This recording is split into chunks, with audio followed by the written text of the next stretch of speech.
preparing for a marathon requires stamina, determination and commitment. Can you imagine 100 marathons in 100 days? I surely can't, but Stephen McKeown and Larry Maguire did just that, and we attended their very last and final marathon in Armagh.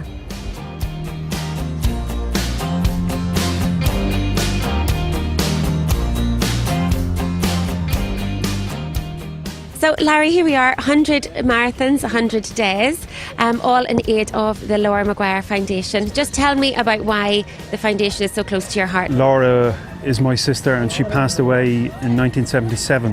She was aged 7 years. She was my mother and father's firstborn. And Laura was always just a story for us at home. And as I got older and had my own children, the gravity of what it must have been like for my parents began to hit home, and I realised that how significant the loss of Laura must have been, because I was only a wee fella at the time. So I decided one day, I was sitting on a bar stool in County Wexford, and we were on holidays, myself and the family, and the idea just came to mind, do something in honour of Laura and in honour of my parents, and something to affect change now, today, for children. So the whole idea of the 100 marathons came to me at that point, and I decided just to do something as outrageous as I possibly could to get people's attention and let them know who Laura was and what we wanted to achieve through the organisation. So that's where it started. Well, outrageous is definitely how I would describe it, because it's certainly not an easy task. There must have been times along the 100 days where you've just thought, no, that's it, I've had enough. There's been a lot of ups and downs. And some difficult days, some very difficult days, and fighting demons, you know, on those tough days when maybe running wasn't possible, that the body was feeling the effects of what we were doing.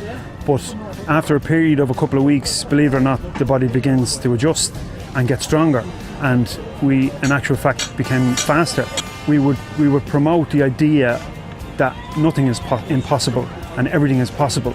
And through doing what we've done, we've managed to prove that even further to ourselves, and maybe show other people, and most especially children, that there's no limit to what we can achieve if we just believe it and go for it and go with what's in our heart, you know. Well, your last marathon is today here in Armagh. Stephen McKeown, where did he come about? How did he get involved with you? I met Stephen about 3 years ago. Stephen does motivational speaking and seminars, and I attended one of his seminars, and I had a chat with him afterwards and told him what I planned to do, and Stephen said, you know what, I'm going to do that with you. And I always knew somebody would run with me, but I didn't know who it was or how it would come about, and it's proven to be a very powerful partnership.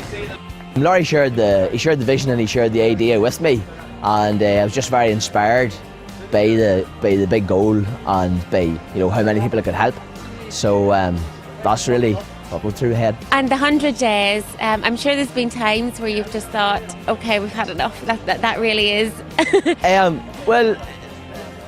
Not really, because I suppose whenever I decide to do it, you know, you just fully commit yourself to it, and once you fully commit yourself to it, you don't really have any choice. There's days now you're thinking to yourself, look, you know, I wish it was nearly over and that there, but it wasn't really towards the end. But once you commit yourself to it, you just have to follow through and keep going. Any day there that sticks out with you?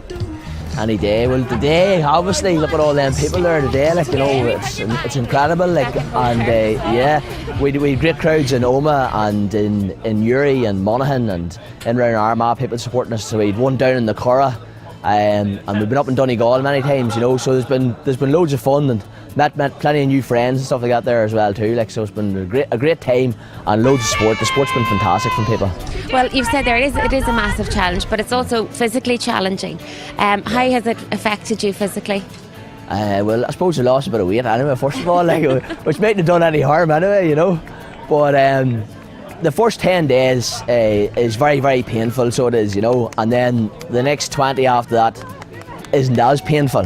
But then you get to a stage where your body gets used to it, and you look forward to it and you enjoy it, you know. So. And I'm sure you've had some characters join you along the way. Oh, it's been amazing. There's been so many great people have come out and joined us day after day. And on the lonely days when it was like Monday to Friday and everyone was working and it was just me and Steve, and there were still people who came out and joined us and supported us and ran with us, and even people like Tony Mangan, who would be quite well known in the running world here in Ireland. He ran the world a few years ago, came out on his bike to support us because he was injured and couldn't run. So people have come from everywhere, from all backgrounds, to come out and support us, and it's been really humbling and an amazing experience. Well, it's a fantastic organisation, fantastic charity as well, Larry. I'm sure your family are all immensely proud of you and what you've done. Therese, you are involved, you're the charity coordinator for Cash for Kids. Tell me about the work that Cash for Kids is involved with at the moment in Northern Ireland. So Cash for Kids are a local Northern Ireland charity. We raise money all year round to support disadvantaged kids in Northern Ireland. Everything we raise here stays here to help kids here.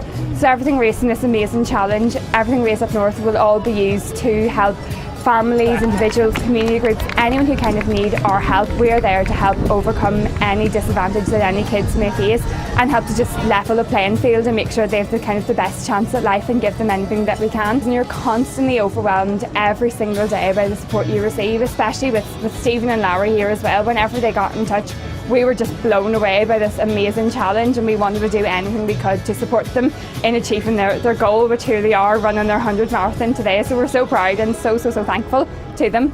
As you say, it's great motivation for the rest of us when you see something like this taking place. Yeah, I think if I did one marathon in my life, I'd be so proud. So to see these two on their 100th day and follow their journey with them and see them hit their landmarks like the day 10 or day 50 or whatever it was, we were just so proud and so thankful. So no, they're a real inspiration and a real motivation to everyone out there that you can do anything, and everything that you do makes such a difference to us and to the work we do for kids in Northern Ireland.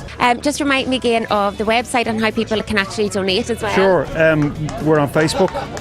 100 Marathons 100 Days is our Facebook page, and you can also catch us on the web at 100marathons100days.ie. And for anyone who'd like to donate, it's 100marathons100days.ie/donate. Fantastic. Well, listen, we won't keep you any longer. We wish you all the very best and a well-deserved rest after today. We'll have a lie on tomorrow and a few pints tonight. I'd say there will be. Yeah, absolutely. Yeah. Thanks, Larry. Thanks very much. You. You're very good. Well, the marathon is well underway here behind me, and of course we wish all the runners and Stephen and Larry the very, very best today. We're off now to the planetarium though.